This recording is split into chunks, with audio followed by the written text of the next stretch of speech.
করো না বাবা, সকালটা হতে দাও, দেখবে সব কিছু ঠিক হয়ে যাবে। কিন্তু সকালে কি করে ঠিক হবে সবকিছু বুড়িমা? তুমি শুধু ওপরওয়ালার ওপর বিশ্বাস রাখো, দেখবে উনি সব কিছু ঠিক করে দেবে।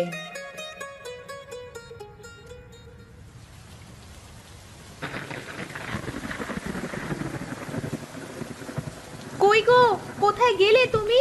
একবার তাড়াতাড়ি বাইরে এসে দেখে যাও। কি যে আশ্চর্য কাণ্ড গো! আরে কি হলো গিন্নি? তুমি সকালবেলায় এরকম চিৎকার চেঁচামেচি করছো কেন? কি দেখে এত চেঁচাচ্ছ? হ্যাঁ, ওগো, তুমি একবার সামনে উঠোনে তাকিয়ে দেখো না, দেখবে তুমিও চিৎকার করতে শুরু করে দেবে। কই দেখি। এ কি গো গিন্নি, এ যে তাজ্জব ব্যাপার! বানের জলে এত